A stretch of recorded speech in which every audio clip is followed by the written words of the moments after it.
하나님의 은혜와 평강이 오늘도 저와 여러분 가운데 가득 넘치길 바랍니다. 하나님이 저와 여러분을 붙들고 계십니다. 우리가 이제까지 성경이 말씀하는 죄는 무엇인가? 우리가 생각하는 죄와 성경이 말씀하는 죄가 다르다. 그래서 성경이 말씀하는 죄를 아는 지혜가 있어야 좋다라는 말씀을 배웠습니다. 그리고 또 죄의 결과는 어떠한지, 또 죄는 그러면 어떻게 해결하는지에 대해서 공부를 했습니다. 성경이 말씀하는 죄는 하나님을 잃어버린 것을 죄라고 했죠. 그래서 내 삶에 하나님이 안 계시는 겁니다. 이것을 죄 가운데 있는 상태다라고 말씀을 했고, 그래서 죄의 결과는 하나님 없이 사는 것을 죄다, 죄의 결과다라고 말씀하는 겁니다. 반대로 복음의 결과는 하나님과 함께 사는 겁니다. 여러분, 그럼 우리는 죄 가운데 있습니까? 복음 안에 있습니까? 네, 그렇죠. 우리는 복음 안에 있죠. 하나님과 함께하는 삶을 살아가고 있습니다. 특별히 우리 교회는 날마다 말씀과 말씀이신 하나님과 함께하고 있습니다. 예수님이 바로 이 일을 위해 이 땅에 오셨습니다.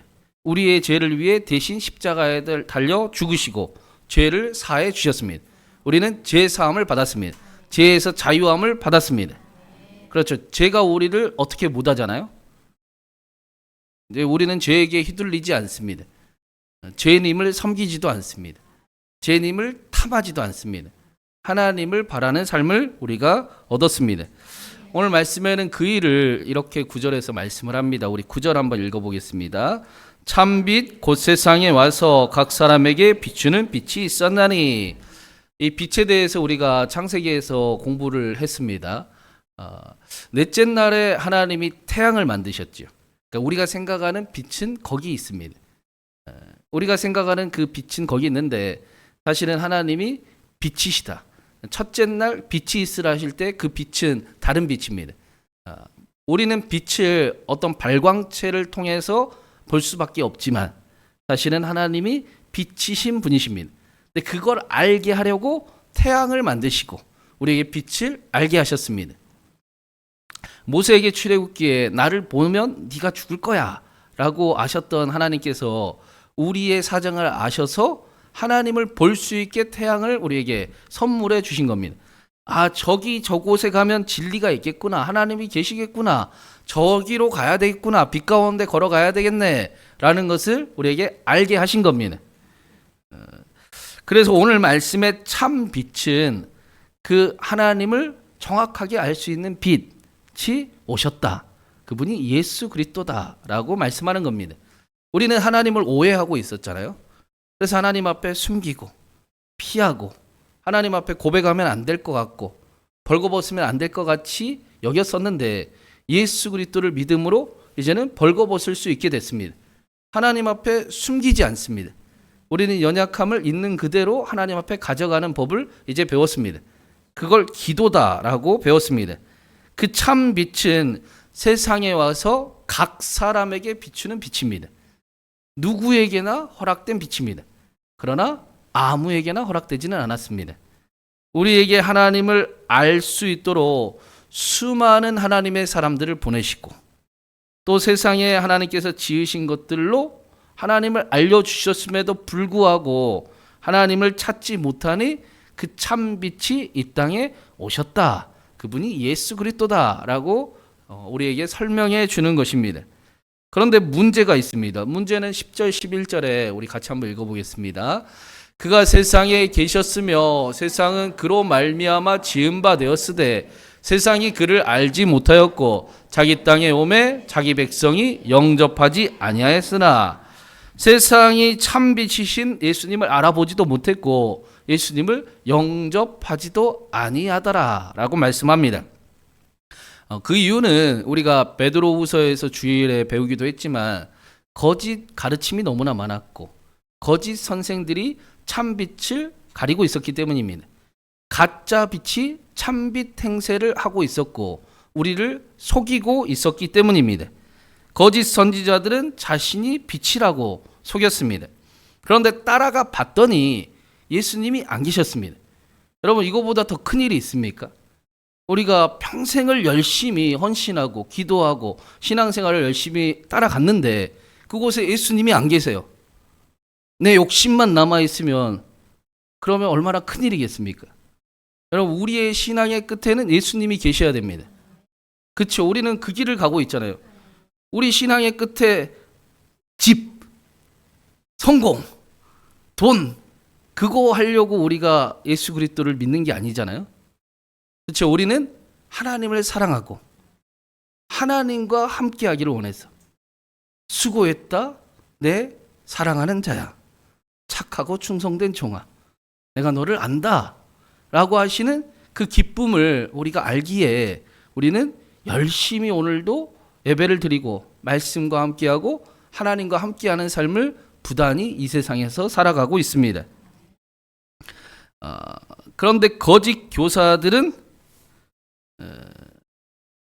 예수님이 안 계셨고, 또 한 가지 중요한 것은 거짓 교사들의 가르침이 굉장히 달콤하다는 겁니다.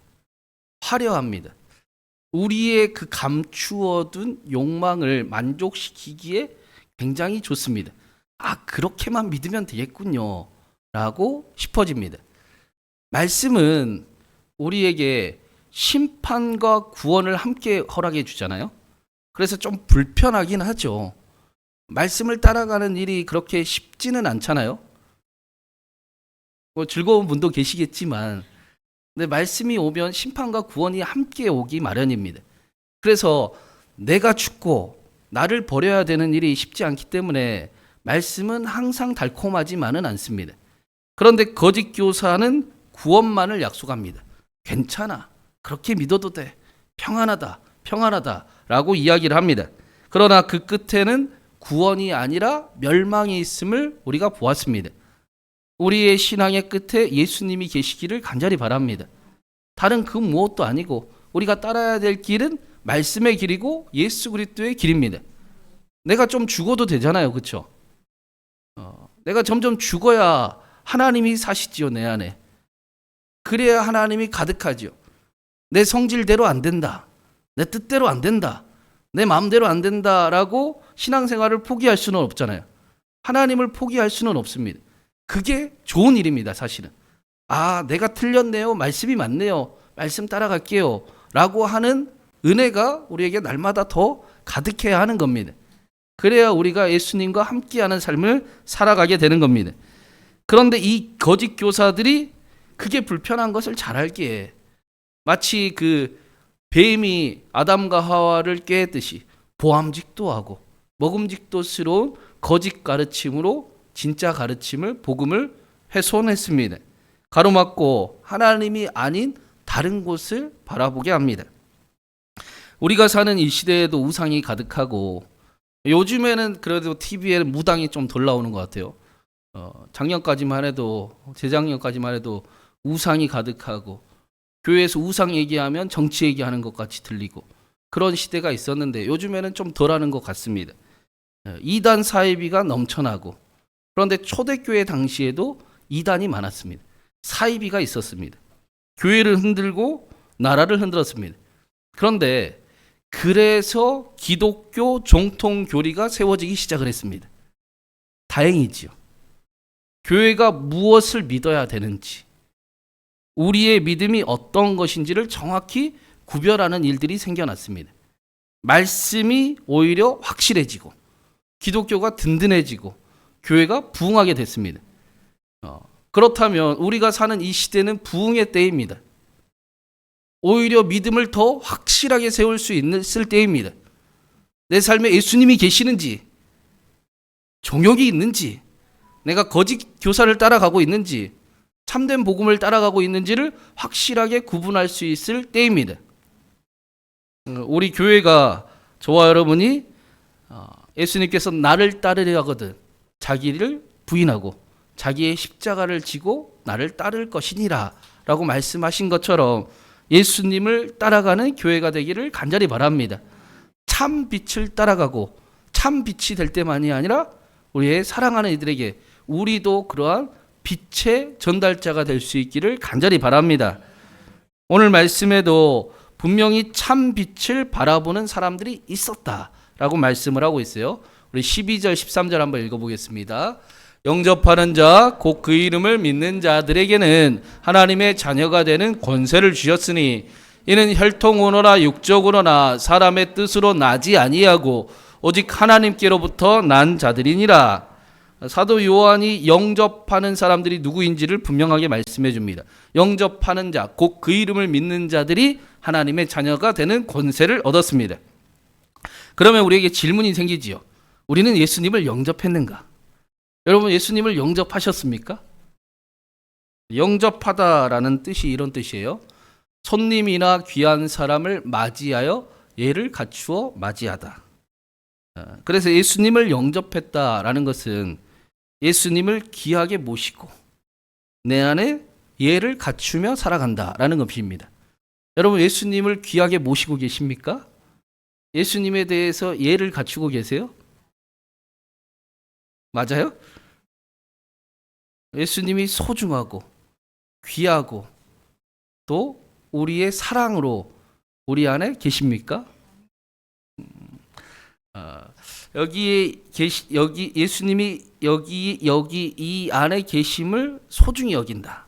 그런 말씀이 영접한다라는 거예요. 그러니까 우리가 그 예수님을 사랑하고 또 예수님을 믿는 것을 감정적으로 여길 때가 꽤 있는데 그러면 우리의 신앙에는 한계가 있습니다. 항상 뜨겁게 눈물을 흘리면서 사랑할 수는 없잖아요. 그러니까 믿음은 말씀으로 믿는 겁니다. 하나님이 나를 사랑하심을 믿고 내가 말씀 위에 완전히 세워져 있고 그렇게 믿음으로 살아가는 삶을 살아가는 겁니다. 사람은 누구나 그 생각하는 대로 살아가잖아요. 자기가 가장 많이 생각하는 그 일들이 말로 나오고 행동이 되고 습관으로 바뀌고 결국에는 삶이 됩니다. 그러니까 내 안에 무엇을 담고 살아가느냐에 따라 그 사람의 모습이 그대로 나오는 겁니다.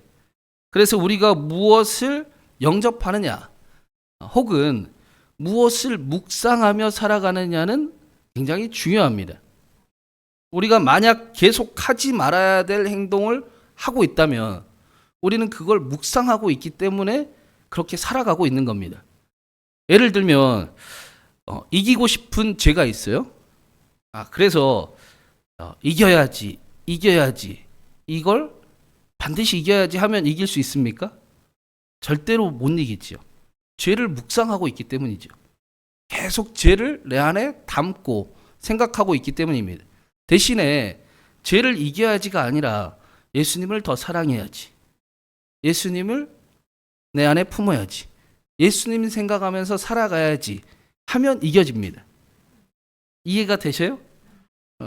그래서 내 안에 무엇을 담고 살아가느냐, 내 안에 누구를 모시고 살아가느냐가 매우 중요합니다. 여러분, 다시 한번 여쭤보겠습니다. 여러분은 예수님을 모시고 살아가십니까? 네, 아멘 소리가 커서 참 기분이 좋습니다. 예수님을 영접한다. 예수님이 내 안에 고이 계시고 예를 갖춰서 살아간다 라는 이 사실을 우리가 잊지 말아야 합니다. 영접하는 자, 그 이름을 믿는 자들에게 하나님의 자녀가 되는 권세를 주셨기 때문입니다. 이 일은 혈통으로나 육정으로 나지 아니하고 사람의 뜻으로 나지 않고 오직 하나님께로부터 나았다라고 말씀을 하고 있어요. 우리의 생각, 우리의 자격, 우리의 조건, 우리의 노력으로 이 되는 일이 아니고 하나님이 정하신 일입니다. 그러니까 걱정할 건 없습니다. 말씀을 묵상하고 예수님을 품고 살아가는 삶을 살아가면 됩니다. 그걸 사도 바울은 성령 충만하라 라고 가르쳤습니다.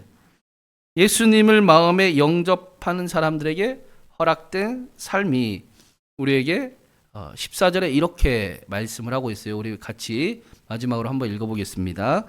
말씀이 육신이 되어 우리 가운데 거하심에 우리가 그의 영광을 보니 아버지의 독생자의 영광이요 은혜와 진리가 충만하더라. 말씀이 육신이 되어 우리 가운데 오셨습니다. 당시에 그 육신은 가장 천한 것이라고 제가 말씀을 드렸습니다. 로고스 말씀은 반대로 가장 귀한 것, 고귀한 것, 세상의 근본 원리, 진리, 이치를 로고스라고 헬라 시대에 생각을 했습니다. 가장 높고 귀한 말씀이 가장 천한 모습으로 우리를 위해 오셨습니다.